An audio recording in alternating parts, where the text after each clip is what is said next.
পহেলগাঁও হামলার পর কাশ্মীরে সন্ত্রাস দমন অভিযান চালাচ্ছে নিরাপত্তা বাহিনী। আমাদের আপনার সূক্ষ্ম কারিগরি দিয়ে সাজানোর জন্য ধন্যবাদ। সূক্ষ্ম কারিগরির ধারা যা সোনাকে বানায় সেনকো। সেনকো আনন্দের ধারা। একই সঙ্গে জম্মুর ডোডা এবং কিশতওয়াড় জেলায় জঙ্গিদের খোঁজে চলছে তল্লাশি। প্রায় ডজন খানেক সন্দেহভাজন জঙ্গির বাড়ি রয়েছে এই দুই জেলায়। সরাসরি আপনাদের নিয়ে যাব, আমাদের প্রতিনিধি সুকান্ত মুখোপাধ্যায় রয়েছেন আমাদের সঙ্গে। সুকান্ত, একেবারে 3 দিনে আমরা দেখেছি যে 9টা জঙ্গির বাড়ি ধ্বংস করে দেওয়া হয়েছে। তার পাশাপাশি স্থানীয় 14 জন জঙ্গির তালিকাও ইতিমধ্যেই গোয়েন্দা সংস্থা প্রকাশ করেছে। কিভাবে চলছে এই অভিযান? জানিয়ে রাখি যে সেনার তরফে রাতভর অভিযান তারা চালিয়েছেন পেহেলগামের ডোডা কিশতওয়াড় অঞ্চলে, এবং সেখানে যে জঙ্গিরা এই হামলা চালিয়েছিল একেবারে বাইসারান উপত্যকাতে, তাদের যারা সাহায্য করেছিল, তাদেরকে যারা ইকুইপমেন্ট দিয়েছিল বা আশ্রয় দিয়েছিল, তাদের বেশ কয়েকজন কিন্তু আশ্রয় নিয়েছিল ঘটনার পরে এই ডোডা কিশতওয়াড় অঞ্চলের একটি গ্রামে। এবং সেইখানে সেনার তরফে গতকালকে সারা রাত্রি তারা সেখানে সার্চ অভিযান চালায়, এবং সেখান থেকে কিন্তু বেশ কয়েকজনকে আটক করা হয়েছে। বেশ কিছু জিনিসপত্র সেখান থেকে নথিপত্র তা কিন্তু ইতিমধ্যে বাজেয়াপ্ত করা হয়েছে। এছাড়া আমরা দেখেছি গতকালকে কুপওয়ারাতে একজন সমাজকর্মীকে খুন করা হয়েছিল এবং এক জঙ্গির গুলিতে তিনি মারা যান, এবং পরবর্তীকালে কুপওয়ারাতেও একটি জঙ্গি ঘাঁটি কিন্তু সেনার তরফে ওড়ানো হয়। এবং শেষ 3 দিনে যেটা এখনো পর্যন্ত খবর পাওয়া যাচ্ছে যে প্রায় 9টি জঙ্গি ঘাঁটি ইতিমধ্যে কিন্তু তা একেবারে গুড়িয়ে দেওয়া হয়েছে। এবং তোমাকে আরও একবার ছবিটা দেখানোর চেষ্টা করব। সামনে এর আগে তোমাকে যে পয়েন্ট আমি দেখিয়েছিলাম যে 116 নম্বর ব্যাটালিয়ান, ঠিক সেখান থেকে বাইসারান যাওয়ার একটি পয়েন্ট রয়েছে, আর এটি দ্বিতীয় এবং শেষ যে একটি পয়েন্ট রয়েছে যেখান থেকেও পর্যটকেরা ওপর দিকে যেতেন বা বাইসারান উপত্যকার দিকে যেতেন, সেটিকে বলা হয় সিএম হাট, অর্থাৎ চিফ মিনিস্টারের হাট কাছেই রয়েছে।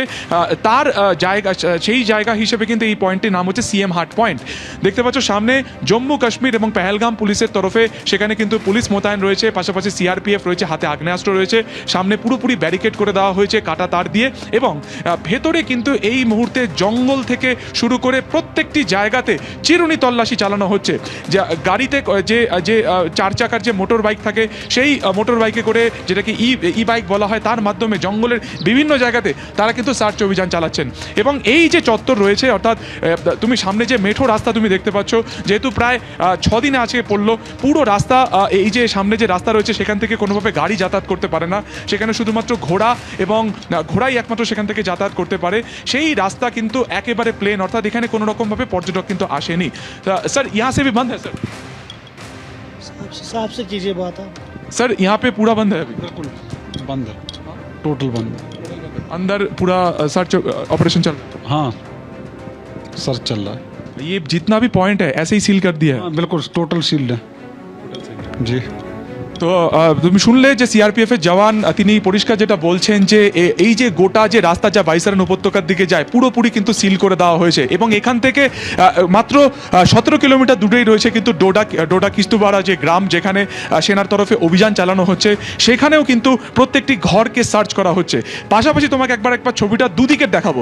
ঠিক যেখানে আমরা দাঁড়িয়ে রয়েছি রোজারিওকে একবার বলবো, যদি ডান দিকটা দেখানো যায়, যে একেবারে ছাদের যে অংশ আমরা রয়েছি পেহেলগামের, সেখান থেকে গোটা পেহেলগামকে কিন্তু দেখা যায়, একেবারে গোটা যে শহর, পুরো শহরকে কিন্তু এখান থেকে দেখা যায়। অর্থাৎ অত্যন্ত উঁচু জায়গা এই বাইসারান উপত্যকা, যেখান থেকে পুরো নজরদারি রাখা যায় কিন্তু এই গোটা পেহেলগামকে। অন্যদিকে বাঁদিকের ছবিটা যদি তোমাকে আমি দেখানোর চেষ্টা করব, এই যে বাঁদিকের যে অংশ রয়েছে, যে জঙ্গল তুমি দেখতে পাচ্ছ, এই জঙ্গল হচ্ছে মূলত পেহেলগামের বিজবেহারা ডিভিশনের মধ্যে পড়ছে, এবং এই পুরো জঙ্গলকে বলা হয় লিডার ফরেস্ট। তার কারণ লিডার নদী পাশ থেকেই যাচ্ছে, এই যে লিডার নদীকে পেহেলগামে এসে তা সঙ্গমিত হচ্ছে ঝিলাম নদীর সাথে, সেই নদী কিন্তু চলে যাচ্ছে সোজা সামনে চন্দনবাড়ির দিকে, এবং তার সেই লিডার নদীর ধার ধরে বা সেই গা ঘষে কিন্তু হচ্ছে সেই লিডার ফরেস্ট। সেই লিডার ফরেস্ট কেন গুরুত্বপূর্ণ?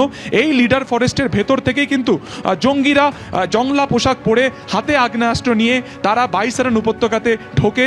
সেখানে গত মঙ্গলবার দিনকে যখন পর্যটকেরা সেখানে কার্যত নিজেদের সঙ্গী সাথীর সাথে ছিলেন, ছবি তুলছিলেন, নিজেদের মতন করে সময় কাটাচ্ছিলেন, সেই সময় কিন্তু এই জঙ্গল এরিয়া থেকেই বাইসারান উপত্যকার দিকে গিয়েছিল এই জঙ্গিরা এবং সেখানে তারা হামলা চালায়, নাম পরিচয় জানে, ধর্ম জেনে একে একে কিন্তু যারা হিন্দু পর্যটক ছিলেন তাদেরকে বেছে বেছে খুন করা হয় এবং তারপরে তারা এই জঙ্গল থেকে কার্যত ভেতরে মিলিয়ে যান। এবং তোমাকে এখানকার যদি ভৌগোলিক দিকটা তোমাকে বোঝানোর চেষ্টা করব, এই যে গোটা জঙ্গল চত্বর তুমি দেখতে পাচ্ছ পুরোপুরি কিন্তু এরকম ব্যারিকেড করে দেওয়া হয়েছে এবং বাইসারার উপত্যকাতে কিন্তু এরকম ব্যারিকেডও নেই। তার ফলে সেই উপত্যকা থেকে জঙ্গিরা ভেতরের দিকে প্রবেশ করে, তার ঠিক পিছনে রয়েছে একেবারে কিছুটা অংশ মার্চ পর্যন্ত সেখানে একেবারে বরফে পুরোপুরি ঢাকা ছিল উপত্যকা বা বরফ পাহাড়, সেই পাহাড়ের অঞ্চল থেকে কিন্তু কার্যত ট্রেক করে এই লিডার যে জঙ্গল রয়েছে সেই জঙ্গল থেকে কিন্তু একেবারে যারা টেররিস্ট বা যারা জঙ্গিরা ছিলেন অর্থাৎ এলইটি লস্করি তৈবার যে জঙ্গি সংগঠন টিআরএফ যারা এই হামলা চালানোর দায় স্বীকার করেছে তাদের জঙ্গিরা একেবারে আগ্নেয়াস্ত্র নিয়ে ভেতরে তারা প্রবেশ করেন এবং ভেতরে প্রবেশ করে একে একে ট্যুরিস্টদেরকে কিন্তু হামলা করা হয়। এই জঙ্গলের ভেতরেই কিন্তু ঘটনার পর থেকে চিরুনি তল্লাশি চালানো হচ্ছে এবং ভেতরে গতকাল রাত্রি থেকে ফের আরও একবার কিন্তু সেনাবাহিনীর তরফে ভেতরে অভিযান চালানো হচ্ছে, অর্থাৎ কোথাও তারা আটকে রয়েছেন কিনা, কোন রাস্তা থেকে জঙ্গিরা এই জঙ্গলকে পাথেয় করে বা এই জঙ্গলকে কার্যত আশ্রয় করে তারা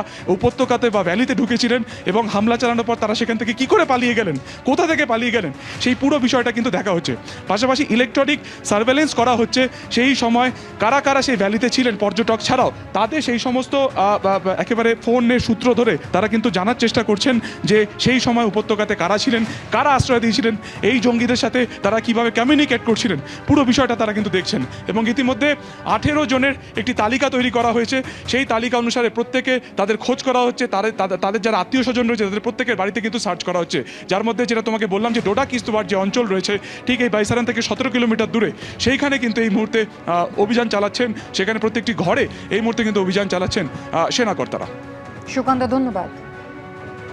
পহেলগাঁও হামলার প্রত্যাঘাত, কাশ্মীরে অল আউট অ্যাকশনে এবার ভারত। বিস্ফোরণে উঠছে একের পর এক জঙ্গির বাড়ি। সকাল থেকে তল্লাশি শুরু হয়েছে আবারও। 3 দিনে 9 জঙ্গির বাড়ি ধূলিসাৎ হয়ে গিয়েছে। 14 জন স্থানীয় জঙ্গির তালিকা প্রকাশ করে বাড়ি ধরে ধরে অভিযান চলছে। পুলওয়ামা ত্রালে জৈশ জঙ্গি আমির নাজির ওয়ানির দোতলা বাড়ি বিস্ফোরণে ধ্বংসস্তূপে পরিণত হয়েছে। সোপিয়ানে লস্কর জঙ্গি আদনান শফিদারের বাড়িও বিস্ফোরণে ভেঙে পড়েছে। বিস্ফোরণে উড়েছে জঙ্গি জামিল আহমেদ শির গজরির বান্দিপোরার বাড়িও। কুপওয়ারার কালারুশে বিস্ফোরণে গুঁড়িয়ে গেছে লস্করে তৈবার জঙ্গি ফারুক আহমেদ তিদওয়ারের বাড়িও। একের পর এক জঙ্গির বাড়ি তো গুঁড়িয়ে দেওয়া হচ্ছে, কিন্তু পহেলগাঁওয়ের আসল হামলাকারীরা ধরা পড়বে কবে, হামলার কঠোর প্রত্যাঘাত দেওয়া কবে হবে, অপেক্ষায় রয়েছে গোটা দেশ।